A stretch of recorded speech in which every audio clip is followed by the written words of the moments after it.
حضرت علی رضی اللہ تعالیٰ عنہ نے فرمایا، آخرت کے اعمال کے ذریعے سے دنیا کو تلاش نہ کر اور دنیا کو آخرت پر اختیار نہ کر، یہ منافقوں کی خصلت اور دین سے بے بہرہ لوگوں کی صفت ہے۔ آدمی جس چیز کو نہیں جانتا اس کا دشمن، اور جس کو جانتا ہے اس کا دوست ہے۔ آرام اور بیکاری کی طرف میلان کرنا اور پھر سعادت حاصل کرنے کا خیال غلط اور بیہودہ خیال ہے۔ آدمی دنیا میں ایک ایسے نشانے کی مانند ہے جس پر ہر طرف سے موتوں کے تیر برستے ہیں، یا ایک ایسے لوٹ کے مال کے موافق ہے جس کو مصائب اور حوادث کے ہاتھ جلدی سے پکڑنا چاہتے ہیں۔ آخرت کے لیے مومن کا توشہ تقوی اور پرہیزگاری ہے، اور دنیا کی زیادتی سے آخرت میں خرابی اور خواری ہے۔ آدمی صرف دو قسم کے ہیں، ایک شریعت کے تابع، دوسرے بدعت کے جانثار۔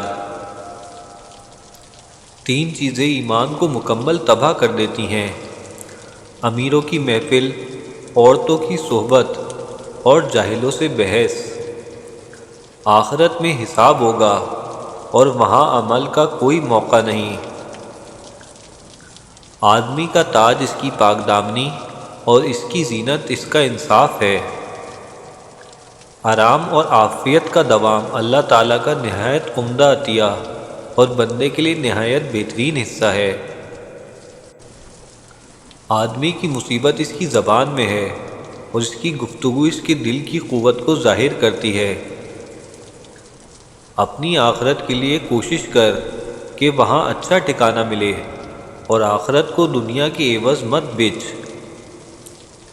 کسی کی تعریف میں مبالغہ کرنا اسے مغرور اور متکبر بنا دیتا ہے۔ اگر اللہ تعالیٰ اور آخرت کے ساتھ تیرا یقین ٹھیک ہوتا تو آخرت کی باقی رہنے والی نعمتوں کے عوض دنیا کی فانی چیزیں کبھی اکٹھی نہ کرتا، اور اعلیٰ درجے کی چیزوں کو کم درجے اور بالکل نکمی چیزوں کے ساتھ بھی فروخت نہ کرتا۔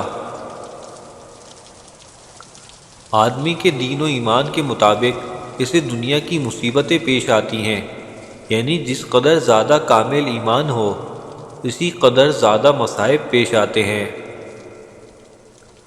آرام طلبی سے علم حاصل نہیں ہو سکتا۔ بے شک تو آخرت کے لیے پیدا کیا گیا ہے، بس اس کے لیے عمل کر، اور بلا شبہ تو دنیا کے لیے پیدا نہیں ہوا، بس اس کی رغبت کو چھوڑ اور اس سے منہ پھیر۔ دنیا کی آرائش دائم نہیں رہتی، اس کی خوشی ہمیشہ قائم نہیں رہتی۔ جہالت ایک قسم کی موت ہے، اور جاہل لوگ چلتی پھرتی لاشیں ہیں۔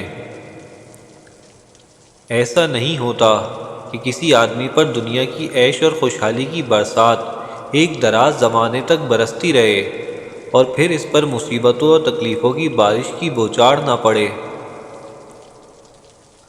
اپنی تمام ہمت اور کوشش آخرت کی طرف متوجہ کر۔ بے شک تم صرف آخرت اور بقا کے لیے پیدا کیے گئے، نہ کہ دنیا اور فنا ہونے کے لیے۔ بے شک تم کو آخرت کی طرف لوٹنا اور بارگاہ خداوندی میں پیش ہونا ہے۔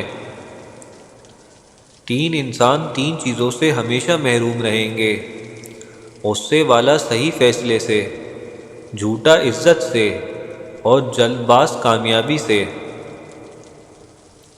اپنی تمام کوشش اور فکر آخرت کی طرف متوجہ کر کہ سعادت ابدی حاصل ہو۔ اپنے سفر آخرت کی آسانی کا سامان کر کہ اپنے بچاؤ اور نجات کے لیے کوشش کر کہ کہیں کوئی بچاؤ کی صورت ہے۔